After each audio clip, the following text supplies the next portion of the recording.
کیا اس دنیا کے نقشے پر کوئی ایسی سرزمین بھی ہے جس کے راز صدیوں تک پردہ نشین رہے؟ ایک ایسی زمین جہاں ہر پتھر، ہر ذرہ اپنے اندر قدیم داستانوں اور نامعلوم حقیقتوں کا ایک سمندر چھپائے بیٹھا ہے۔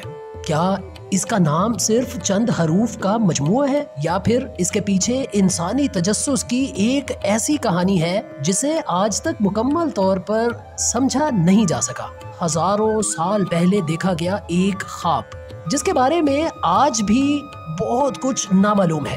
کیسے یہ سرزمین دنیا کی نظروں میں آئی اور اس کا پہلا نام کیا تھا؟ وہ کون تھے جنہوں نے سب سے پہلے اس پراسرار زمین پر قدم رکھا؟ آج ہم آپ کو لے کر چلیں گے آسٹریلیا کی گہری تاریخ میں، جہاں ہر موڑ پر آپ کے سامنے کچھ ایسے سوال کھڑے ہوں گے جن کے جواب آپ کو اس سرزمین کی اصل روح سے ملائیں گے۔ ایک ایسی کہانی جہاں بدلتے وقت اور چھپے ہوئے افسانے ایک نیا موڑ لیتے ہیں۔ کیا آپ کو علم ہے کہ دنیا کے کس خطے میں ایک ہی وقت میں 3 مختلف ٹائم زونز ہیں؟ ایک ایسی سرزمین جو قدیم داستانوں میں جنوب کی نامعلوم دنیا کہلاتی تھی اور آج بھی اربوں سال پرانے راز اپنے سینے میں چھپائے ہوئے ہے۔ یہ ہے آسٹریلیا۔ کیا آپ کو پتا ہے کہ اس کا 95% حصہ خالی پڑا ہے، جبکہ اس کی 90% آبادی صرف چند بڑے شہروں میں رہتی ہے؟ اور کیسے برسوں پہلے ایک جیل کی کالونی آج دنیا کی چوتھی مگر سب سے تیزی سے ترقی کرتی ہوئی معیشتوں میں سے ایک بن چکی ہے۔ یہ پورا بر اعظم ہی خود میں ایک انقلاب کی مثال ہے، سوچئے ذرا۔ لیکن کہانی صرف یہیں تک نہیں۔ اس ولاگ میں آپ جانیں گے کیسے مختلف مذاہب اور عقیدوں کے لوگ یہاں امن اور برابری سے رہتے ہیں، بنا کسی سرکاری دخل اندازی کے۔ آسٹریلیا نے تعلیم کے میدان میں ایسی بنیاد رکھی ہے کہ آج اس کی 99% آبادی پڑھی لکھی ہے۔ کیسے ہوا یہ سب؟ اور کون ہیں وہ عظیم شخصیات جنہوں نے آسٹریلیا کو دنیا کے نقشے پر فخریہ طور پر نمایاں کیا؟ اس ولاگ میں آپ جانیں گے کہ کیسے آسٹریلیا اپنے عوامی تہواروں اور تاریخ ساز لمحات کو منفرد انداز میں مناتا ہے۔ اگر آپ آسٹریلیا کے چھپے ہوئے پہلوؤں کو اصلی روپ میں دیکھنا چاہتے ہیں تو یہ ویڈیو آپ کے لیے ہے۔ اس ناقابل فراموش سفر کا حصہ بننے کے لیے ابھی سبسکرائب کیجئے، اور یہ سب کچھ جاننے کے لیے ویڈیو کو اینڈ تک دیکھیے گا تاکہ آپ اس خطے، بر اعظم اور جزیرہ نما ملک کی تاریخ سے لے کر جدید زندگی تک کے ہر پہلو کو سمجھ سکیں۔ میرا نام ہے کلیم اظہر اور آپ دیکھ رہے ہیں میرا یوٹیوب چینل ڈسکور ود کلیم۔ تو چلیے دوستو، اب آسٹریلیا کے جغرافیے اور اس کے نام کی گہرائیوں میں اترتے ہیں۔ یہ صرف زمین کا ٹکڑا نہیں بلکہ قدیم داستانوں اور انسانی تجسس کی گواہی ہے۔ تو آغاز کرتے ہیں اس پراسرار سرزمین کے نام سے، آسٹریلیا۔ یہ لفظ صرف جغرافیے کی پہچان نہیں بلکہ صدیوں پرانے انسانی تجسس اور کھوج کی گواہی ہے۔ اس کا تعلق لاطینی زبان کے لفظ آسٹریلیس سے ہے، جس کا سیدھا مطلب ہے وہ جو جنوب میں واقع ہو۔ یہ کوئی اتفاق نہیں۔ رومی سلطنت کی تاریخ کے دھندلے اوراق میں بھی ہمیں ایک انون لینڈ آف ساؤتھ کے قصے ملتے ہیں۔ ہزاروں سال پہلے انسان نے ایسی زمین کا خواب دیکھا جس کے بارے میں آج بھی بہت کچھ نامعلوم ہے۔ ہر افسانے کی ایک حقیقت ہوتی ہے اور ہر نامعلوم کی ایک تاریخ۔ آسٹریلیا کا لفظ باقاعدہ طور پر پہلی بار 1625 میں ایک دستاویز میں ظاہر ہوا۔ اس کا مطلب تھا کہ اب یہ صرف ایک قیاس آرائی نہیں رہی بلکہ اس کی موجودگی کو کسی حد تک تسلیم کیا جا چکا ہے۔ پھر وقت نے کروٹ لی۔ 1814 میں ایک برطانوی جہاز راں اور نقشہ نویس میتھیو فلینڈرز نے نہ صرف اس عظیم الشان جزیرے کے گرد کامیابی سے اپنا سفر مکمل کیا بلکہ اس دوران اس نے اس خطے کے بارے میں ایک ایسی مفصل کتاب لکھی جس نے یورپ بھر میں ایک نئی بحث چھیڑ دی اور عوام میں غیر معمولی پذیرائی حاصل کی۔ یہی وہ لمحہ تھا جب آسٹریلیا صرف نقشوں پر ایک نقطہ نہیں رہا بلکہ دنیا کے لیے ایک جیتی جاگتی حقیقت بن گیا۔ ایک لمحہ رکیے اور جانچیے اس کی تشکیل کو۔ یہ ملک، یہ بر اعظم، یا یوں کہیے کہ یہ انفرادیت سے بھرا جزیرہ بر اعظم، ہر طرف سے سمندروں کی اتھاہ گہرائیوں اور بے شمار چھوٹے بڑے جزیروں سے گھرا ہوا ہے۔ اس کے مغرب اور جنوب مغرب میں بحر ہند کی وسیع وسعتیں پھیلی ہوئی ہیں۔ جنوب مشرق میں بحر الکاہل کی نیلگوں پر اسرار موجیں اسے چھوتی ہیں اور جنوب کی جانب جنوبی سمندر اس کی سرحدیں متعین کرتا ہے۔ اس کے قریب ترین ہمسایہ ممالک میں انڈونیشیا اور نیوزی لینڈ خاص طور پر قابل ذکر ہے، جو اس کے محل وقوع اور جغرافیائی اہمیت کو مزید بڑھاتے ہیں۔ یہ صرف ایک زمین کا ٹکڑا نہیں، یہ فطرت کا ایک شاہکار ہے جو اپنے آپ میں ایک مکمل دنیا ہے۔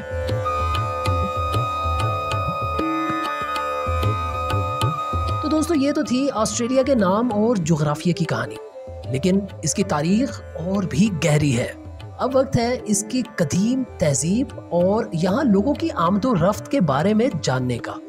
تو دوستو، اب وقت ہے آسٹریلیا کی گہری اور پیچیدہ تاریخ کی گہرائیوں میں اترنے کا۔ وہ تاریخ جو صرف کتابوں کے اوراق تک محدود نہیں۔ اس سرزمین کی عمر کے بارے میں آثار قدیمہ کے ماہرین اور مورخین کی مختلف آراء ملتی ہیں۔ کہیں اسے 42,000 سال پرانا کہا جاتا ہے، کہیں 48,000 اور کچھ تحقیقات اسے 65,000 سال تک پھیلا دیتی ہیں۔ یہ اعداد و شمار خود بتاتے ہیں کہ یہ ایک انتہائی قدیم اور پراسرار تہذیب کی آماج گاہ تھی۔ چلیں ایک محتاط اندازے کے مطابق ہم اسے کم و بیش 50,000 سال پرانا ہی سمجھتے ہیں۔ ذرا تصور کیجئے اس وقت یہاں کیا منظر تھا، تقریباً 50,000 سال پہلے۔ یہ وہ زمانہ تھا جب اس بر اعظم پر مقامی قبائل آباد تھے، مگر یہ کہاں سے آئے؟ کیا یہ یہیں سے نمودار ہوئے؟ نہیں، ماہرین کا ماننا ہے کہ یہ لوگ ایشیا سے، غالباً جنوب مشرقی ایشیا سے ہزاروں سال پہلے یہاں پہنچے۔ دراصل اس وقت جب آخری آئس ایج اپنے عروج پر تھا، دنیا بھر میں سمندروں کی سطح آج سے کہیں زیادہ کم تھی، جس کی وجہ سے کئی خشکی کے پل یا بہت کم گہرے سمندری راستے وجود میں آ گئے تھے۔ انہی راستوں اور چھوٹے بحری جہازوں کے ذریعے یہ پہلے انسان آسٹریلیا کی سرزمین پر قدم رکھنے میں کامیاب ہوئے۔ یہ تھے اس بر اعظم کے پہلے حقیقی وارث۔ انہوں نے اس بے پناہ وسیع اور اکثر اوقات بے رحم زمین کو اپنا ٹھکانہ بنایا۔ یہ صرف آباد نہیں ہوئے، بلکہ انہوں نے اس کے ہر پتھر، ہر درخت، ہر پانی کے چشمے کو پہچانا۔ انہیں معلوم تھا کہ کہاں کون سا جانور ملے گا، کس پودے سے خوراک حاصل کرنی ہے اور کس سے دوا۔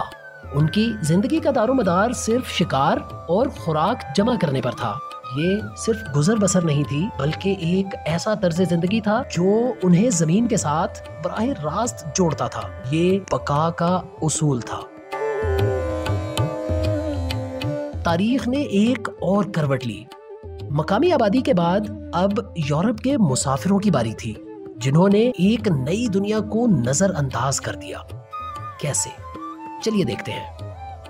یہ وہ زمانہ تھا جب جنوب مشرقی ایشیا سے بھی کچھ ایڈونچرس گروہ یہاں آن پہنچے، جنہوں نے اس نئی سرزمین پر چھوٹے پیمانے پر زراعت کا آغاز کیا اور مقامی زندگی میں ایک نیا عنصر شامل کیا۔ اب کہانی ایک اور سب سے اہم موڑ لیتی ہے۔ 1606 کا سال تھا جب ڈچ جہاز ڈفکن کے کپتان ولیم جینسون نے بحر ہند کے پار ایک غیر متوقع سفر کے دوران ایک ایسی سرزمین کو دیکھا جس کا وجود یورپ کے وہم و گمان میں بھی نہ تھا۔ اس نے آج کے کوئنز لینڈ میں واقع کیپ یارک کے مغربی ساحل پر قدم رکھا۔ یہ کوئی معمولی قدم نہ تھا۔ تاریخ گواہ ہے کہ یہ آسٹریلیا کی سرزمین پر کسی بھی یورپین باشندے کا پہلا مصدقہ قدم تھا۔ جینسون نے اس نئے ساحل کے کچھ نقشے بھی بنائے، مگر اس کی بڑی غلط فہمی یہ تھی کہ اس نے اسے نیو گنی کے کسی گمشدہ حصے کا تسلسل سمجھا۔ وہ یہ سمجھنے سے قاصر رہا کہ اس نے صرف ایک ساحل نہیں بلکہ ایک پورے بر اعظم کو دریافت کر لیا تھا، ایک ایسی دنیا جو اس وقت تک نقشے خیال میں بھی نہ تھی۔ جانسون کے بعد ہالینڈ ہی کے دوسرے ملاحوں نے بھی اس علاقے کی مختلف ساحلی پٹیوں کو نقشوں پر اتارا اور اسے نیو ہالینڈ کا نام دیا۔ لیکن یہ کیسا ستم ظریفی کا لمحہ تھا۔ زرخیز زمینوں کی عدم دستیابی یا شاید ان کے لیے اس سرزمین کے حقیقی پوٹینشل کو نہ سمجھ پانے کی وجہ سے ڈچ نے اس نئی دنیا میں کوئی خاص دلچسپی نہیں لی۔ انہیں خبر ہی نہیں ہوئی کہ انہوں نے ایک ایسے خزانے پر نظر ڈالی ہے جسے محض چھو کر گوا دیا۔ اور یہ بھول ان کے ہاتھ سے 1 صدی بعد کی تاریخ کا سب سے بڑا موقع چھین لے گئی۔ ڈچ نے تو موقع گوا دیا، لیکن اب کوئی اور تھا جس کی نظر اس سرزمین پر تھی۔ وہ کون تھا؟ اور کیسے برطانوی حکومت نے آسٹریلیا کی تقدیر بدل دی؟ چلیے دیکھتے ہیں۔ دوستو، 1770 میں کہانی نے ایک فیصلہ کن موڑ لیا۔ ایک برطانوی جہاز راں کیپٹن جیمز کک اپنے جہاز کے ساتھ آسٹریلیا کے مشرقی ساحل پر آیا۔ اس نے یہاں قدم رکھا، نقشہ بنایا اور اس علاقے کو نیو ساؤتھ ویلز کا نام دے کر برطانیہ کا جھنڈا گاڑ دیا۔ یہ صرف ایک جھنڈا نہیں تھا، بلکہ ایک آزاد براعظم پر برطانوی قبضے کا اعلان تھا، جس نے آسٹریلیا کی تقدیر بدل ڈالی۔ جیمز کک کی اس مہم نے برطانیہ کی نظریں اس سرزمین پر جما دیں۔ اس وقت برطانیہ کی جیلیں قیدیوں سے بھری ہوئی تھیں۔ اسی بحران کا حل انہوں نے آسٹریلیا میں دیکھا۔ 1780 کی دہائی میں برطانیہ نے فیصلہ کیا کہ ان ہزاروں قیدیوں کو آسٹریلیا منتقل کیا جائے، جہاں انہیں سخت مشقت اور جبری مزدوری کے ذریعے نئی کالونیز آباد کرنے پر لگایا گیا۔ یہ آسٹریلیا کے لیے جبر اور استحصال کے ایک نئے باب کا آغاز تھا۔ ایک کم معروف لیکن اہم حقیقت یہ بھی ہے کہ جب برطانیہ ہندوستان پر حکمرانی کر رہا تھا تو اس نے آج کے پاکستان سمیت بر صغیر کے مختلف علاقوں سے بہت سے لوگوں کو معاہدہ شدہ مزدوروں کے طور پر آسٹریلیا منتقل کیا۔ یہ وہ لوگ تھے جو مویشی پالنے، خاص طور پر اونٹوں اور بھیڑوں کو سنبھالنے کے فن میں ماہر تھے۔ انہیں اس نئی وسیع سرزمین میں زرعی اور جانوروں کے فارمز پر کام کرنے کے لیے جبرن لایا گیا تاکہ افرادی قوت کی کمی کو پورا کیا جا سکے۔ یہ انسانوں کی ایک اور جبری ہجرت تھی جو آسٹریلیا کی تشکیل کی ایک فراموش شدہ کہانی ہے۔ برطانوی حکومت کی آمد نے آسٹریلیا کی تاریخ کو ایک نیا موڑ دیا، مگر اس کا سب سے گہرا اثر مقامی آبادی پر ہوا۔ اور پھر آیا گولڈ رش، جس نے سب کچھ بدل دیا۔ ہالینڈ کے ملاحوں اور نقشہ نویسوں کی آمد کے وقت یہاں کی مقامی آبادی کا اندازہ 3.5 لاکھ لگایا گیا تھا، مگر محض 150 سال میں یورپین آبادکاروں کی مزاحمتوں اور بیماریوں کی وجہ سے یہ آبادی خوفناک حد تک کم ہو کر رہ گئی۔ مقامی آسٹریلین اسے ایک تاریخی جنگ اور نسل کشی کا نام دیتے ہیں، جہاں انہیں اپنے ہی گھر میں بیگانوں جیسا سلوک سہنا پڑا۔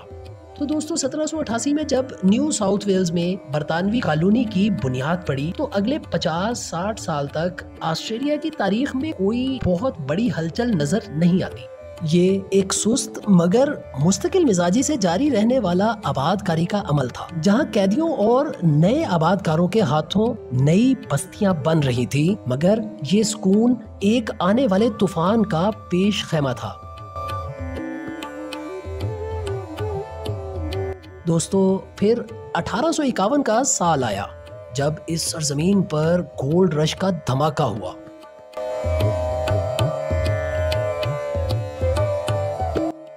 یہ صرف سونے کی دریافت نہ تھی، بلکہ ایک ایسا مقناطیس تھا جس نے دنیا بھر سے لاکھوں لوگوں کو اپنی طرف کھینچ لیا۔ ہر کوئی یہاں اپنی قسمت بدلنے، دولت مند بننے کا خواب لے کر پہنچ رہا تھا۔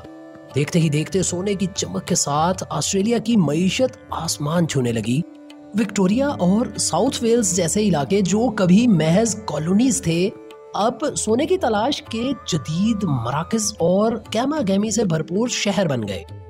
سڑکوں پر نئی رونق تھی اور ہر طرف ترقی کا شور تھا، مگر ہر چمکتی چیز سونا نہیں ہوتی۔ اس ترقی کا ایک بہت ہی سیاہ اور شرمناک پہلو بھی تھا۔ اس گولڈ رش اور نئے آباد کاروں کی آمد نے مقامی قبائل کی زندگی کو بری طرح متاثر کیا۔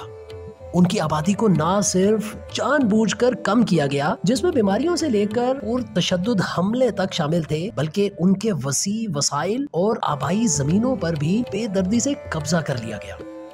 اس دوران کئی چھوٹی بڑی بغاوتیں بھی ہوئی، جن میں 1854 کا یوریکا اسٹاکیٹ واقعہ قابل ذکر ہے، جہاں سونے کے کانکنوں نے حکومتی مظالم کے خلاف آواز اٹھائی۔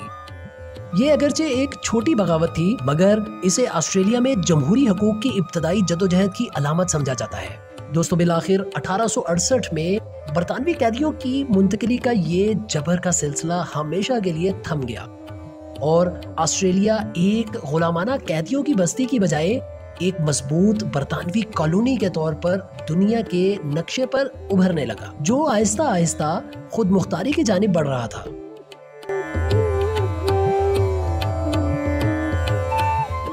گولڈ رش کے بعد آسٹریلیا نے اب ایک نیا سفر شروع کیا، آزادی کا سفر۔ لیکن اس آزادی کی کیا قیمت چکانی پڑی اور کیسے یہ چھوٹی چھوٹی ریاستیں ایک مضبوط قوم بن گئیں؟ گولڈ رش کے بعد آسٹریلیا کی سرزمین ایک نیا موڑ لیتی ہے۔ 19ویں صدی کے بالکل آخر میں آسٹریلیا کی 6 بڑی نو آبادیات یعنی New South Wales, Queensland, Tasmania, Victoria, مغربی آسٹریلیا اور جنوبی آسٹریلیا نے فیصلہ کیا کہ اب انہیں الگ الگ کام نہیں کرنا، بلکہ ایک آواز، ایک قوت بن کے دنیا کے سامنے آنا ہے۔ یہ صرف سیاسی ضرورت نہیں تھی، بلکہ ایک مشترکہ آسٹریلین شناخت کی پیدائش کا وقت تھا۔ تمام کالونیز نے مل کر ایک منفرد آئین کا مسودہ تیار کیا، جسے 1900 میں برطانوی پارلیمان نے باقاعدہ طور پر منظوری دے دی، اور پھر تاریخ میں ایک تاریخی لمحہ رقم ہوا۔ 1 جنوری 1901 کو یہ 6 ریاستیں ایک ساتھ آئیں اور کامن ویلتھ آف آسٹریلیا کی بنیاد رکھی گئی۔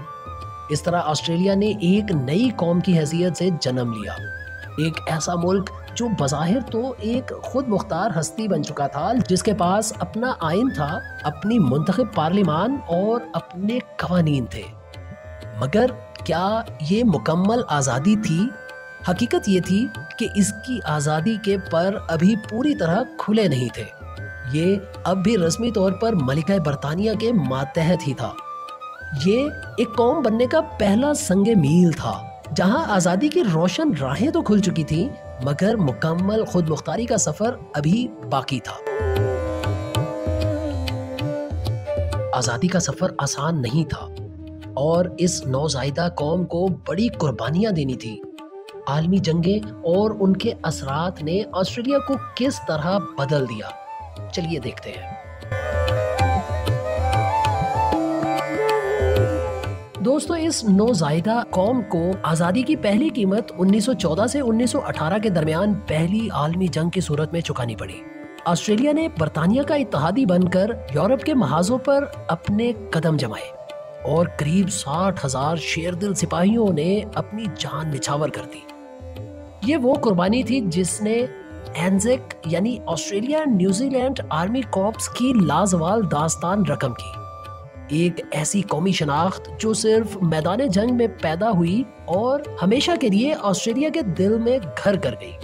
پھر 1939 سے 1945 کے درمیان دوسری عالمی جنگ کے بادل چھا گئے اور ایک بار پھر آسٹریلیا میدان میں اترا، مگر اس بار جنگ کا محور صرف یورپ نہیں تھا، جاپانی خطرہ آسٹریلیا کی دہلیز تک آ پہنچا تھا۔ اسی نازک موڑ پر آسٹریلیا نے پہلی بار امریکہ کے ساتھ ایک گہرا اور فیصلہ کن تعلق قائم کیا، ایک ایسا اسٹریٹجک اتحاد جس نے آسٹریلیا کو ایک نئی عالمی طاقت کے دوش بدوش کھڑا کر دیا اور مستقبل کی اس کی عالمی سیاست کی سمت ہمیشہ کے لیے بدل دی۔ جنگوں کی راکھ سے اٹھتا ایک نیا آسٹریلیا۔ 50 کی دہائی میں جب یورپ جنگ کی تباہ کاریوں سے ٹوٹ پھوٹ کر بکھرا ہوا تھا تو آسٹریلیا نے ایک غیر معمولی حکمت عملی اپنائی۔ آسٹریلیا نے دنیا بھر سے پناہ گزینوں اور تارکین وطن کے لیے اپنے دروازے کھول دیے اور انہیں ایک نئی زندگی کا موقع فراہم کیا۔ یہ صرف انسانیت کا مظاہرہ نہیں تھا، بلکہ آسٹریلیا کی اپنی ضرورت تھی، ایک وسیع و عریض سرزمین کو آباد کرنے اور صنعتی ترقی کی پیاس بجھانے کے لیے اسے افرادی قوت درکار تھی۔